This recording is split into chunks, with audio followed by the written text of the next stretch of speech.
Oui, donc j'en étais au sang du Christ. Ce sang purifie, ça te lave. Si tu avais des mauvaises valeurs, maintenant tu as de bonnes valeurs. Mais il a une autre facette, c'est-à-dire non seulement il te nettoie, il te purifie, mais il éloigne l'ordure, la souillure de toi.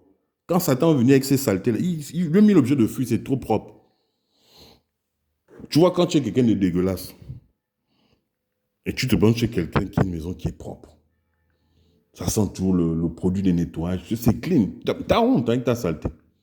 T'as honte, tu vois, tu as même honte de t'asseoir. Eh bien, c'est la même chose.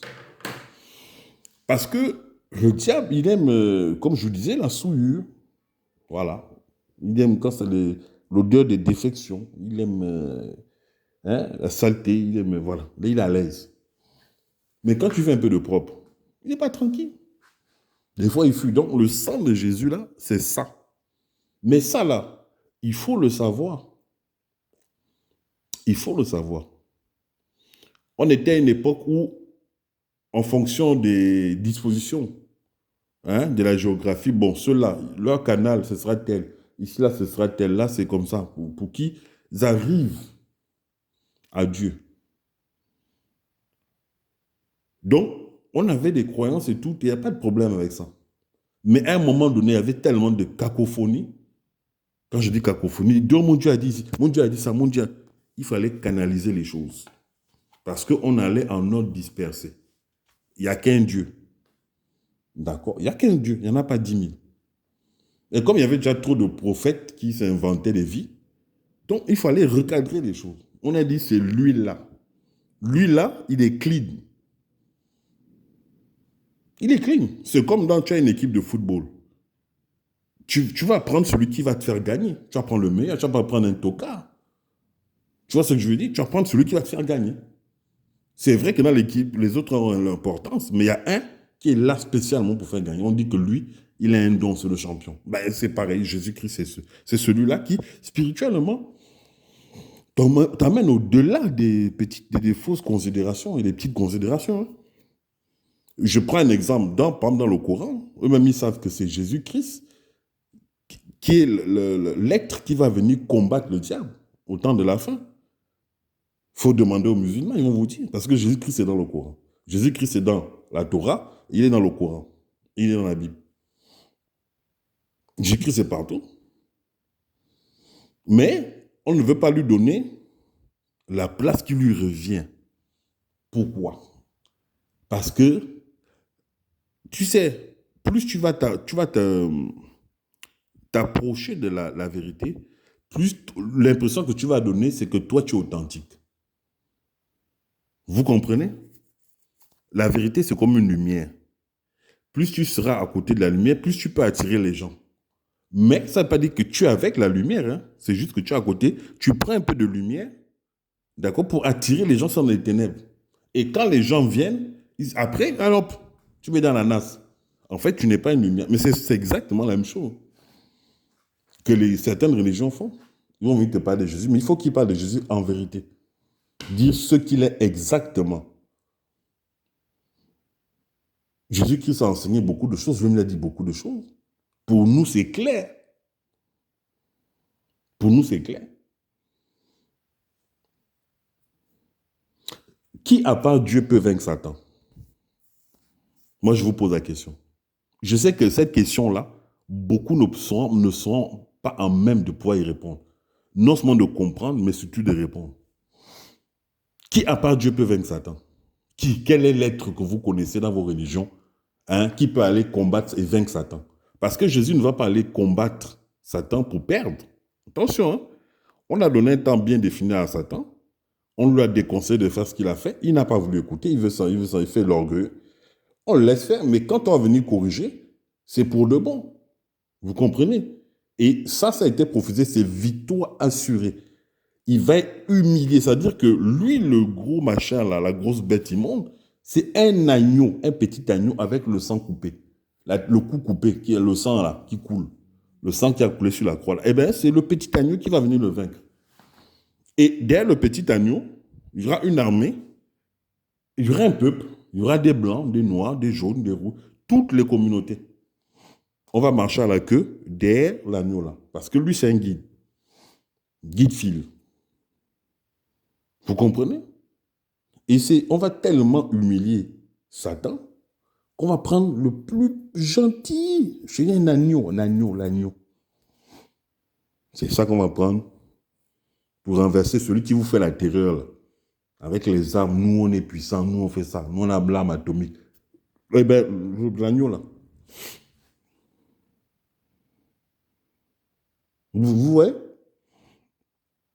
Donc ça, c'est ce que nous on nous apprend. Mais, à part Dieu lui-même, quel est l'être qui est aussi puissant qui peut venir combattre et vaincre Satan, si ce n'est pas Dieu lui-même? Mais, par exemple, les musulmans, eux, ils disent que Jésus va venir combattre Satan. Ils ont ça dans les révélations, dans l'Apocalypse, leur Apocalypse. Mais c'est ce que nous, on sait dans la Bible. Bon, les autres, eux, c'est leur Messie, c'est Moïse. Ils attendent encore leur Messie. Bon, bref, ils n'ont rien compris. Mais je veux dire, pour ceux qui savent, ben voilà ce qu'il en est. Moi, je vous pose la question. Qui, à part Dieu lui-même, peut vaincre Satan? C'est Dieu. Bon, donc qui va combattre Satan? C'est Jésus. Jésus, c'est qui? Je vous laisse vous tirer les conclusions. Après, moi, je vais pas rester 3/4 d'heure là pour essayer de vous faire comprendre les choses parce que je sais qu'il y a une bonne partie d'entre vous, hein, c'est impossible que ça rentre. Voilà. Dedans, il y a des gens qu'on a maudits par l'éternité. Il y en a qui sont maudits. Vous savez, la malédiction, hein, c'est soit c'est quelqu'un qui va te maudire, soit même toi-même tu vas te maudire. Mais en règle générale, ce sont les gens eux-mêmes qui se maudissent. Par leurs actes. Voilà. Par leur façon de penser. Et par leurs paroles. Voilà. Trois grandes façons d'être quelqu'un de maudit. Et dans ça, le Gabonais excelle. C'est-à-dire que si on fait un championnat du monde de maudits, le Gabonais peut gagner. Là, on peut gagner. Le Gabonais peut gagner. On est... Non. Ah! Les autres, là, ils ne sont pas trop maudits parce qu'à la base, dans leur pays, il n'y avait pas grand-chose. C'est aujourd'hui qu'ils découvrent. Donc, ils avaient quand même des vraies valeurs. Mais nous, on a été maudits depuis. Maudits. On est dans la corruption. On est dans toutes les mauvaises choses. On est dans toutes les mauvaises choses. On est hypocrite. Non, on est à un niveau... C'est hallucinant. Hein? Mais c'est pour ça que c'est toujours celui qui vient de l'extérieur qui vient nous exploiter. Parce qu'on se ment, mais on est mauvais. Mais ces gens-là sont plus mauvais que nous. Voilà. Ces gens-là sont plus mauvais que nous. Nous, on est mauvais, on est vraiment mauvais. Tu as des gens qui vont, par exemple, dans les lieux de culte, ils sont en train de mâcher les beaux gars, ils sont défoncés, ils sont à l'église. Ils écoutent la parole comme ça. Mais comment on peut faire ça? Quoi que Dieu ne vous voit pas quand vous faites vos choses-là. Dieu vous voit. On dit, il y a eu des élections. Bon, on est une république avec des règles. Hein, des règles, voilà. Vous ne respectez pas les règles. Vous plaignez que ceux qui vous commandent ne respectent pas les règles. Vous ne respectez pas les règles. Mais on va où? Pourquoi vous vous étonnez que votre pays va mal? Votre pays va mal. Je dis, un homme doit avoir des valeurs, des convictions. Et quand je parle des valeurs, c'est à tous les niveaux. Moral, intellectuel, culturel, spirituel. Ainsi de suite, ainsi de suite. C'est important.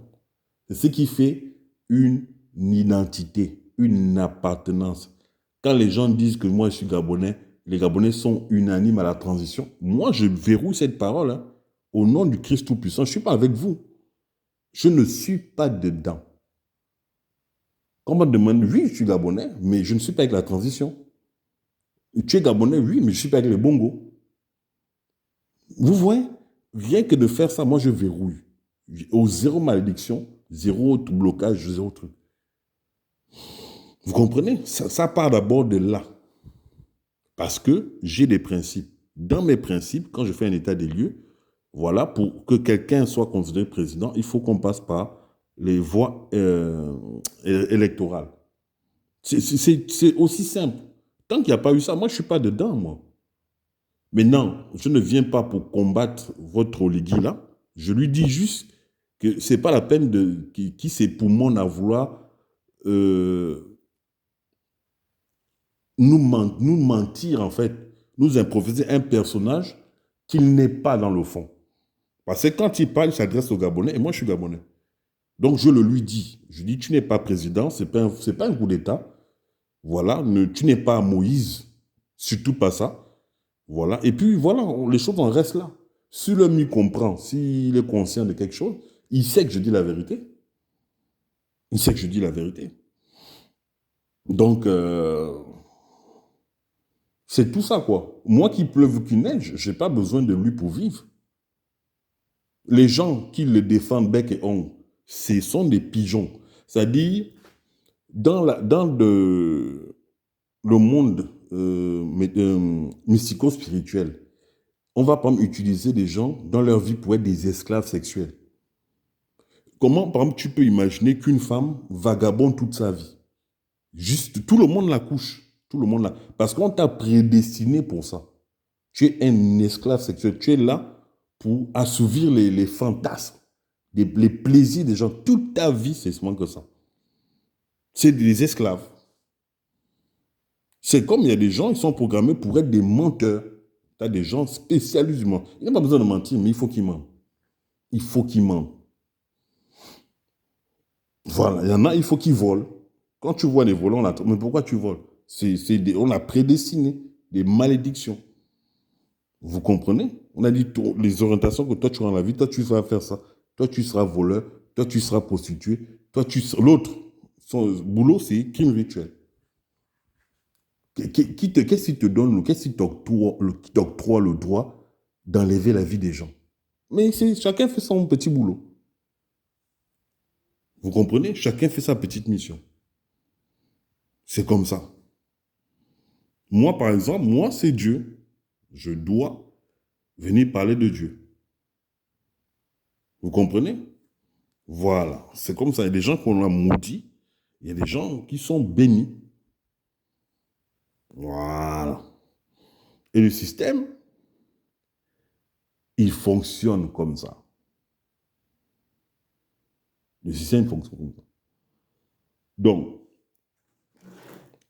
moi, voilà, je voulais faire passer ce message. Quand j'entends les gens dire oui, on est là. Moi, les Gabonais sont unanimes. C'est faux. Je ne suis pas avec vous. Je ne suis pas avec la transition. Je ne soutiendrai jamais le coup d'État. Voilà. Je suis contre toute forme de violence. Voilà. Moi, je ne suis pas dedans. Voilà. Maintenant, chacun est dans son couloir. Moi, je dis la vérité. Maintenant, on verra la vérité. Tu poses la base, tu sèmes la graine. On va voir demain l'arbre que ça a produit. Mais moi, je dis, je ne fais pas de sortie hasardeuse. Quand je dis quelque chose, je suis assez courant et objectif. Voilà. Pour moi, jusqu'à preuve du contraire, le président du Gabon, c'est M. Ondosa. Point barre. Les élections de 2023 que j'ai vues, c'est lui qui a gagné. Et quand il s'est exprimé, il m'a paru plus cohérent, logique, explicite, plus instruit, plus sage, plus inspiré que tous les autres qui sont présentés. Point barre. Point barre. Moi, ça s'arrête là. Voilà. Donc, c'était le prédicateur. Je vous dis à une prochaine fois. Que Dieu vous bénisse. Que Dieu bénisse le Gabon. Vive le Gabon libre. Et on est ensemble.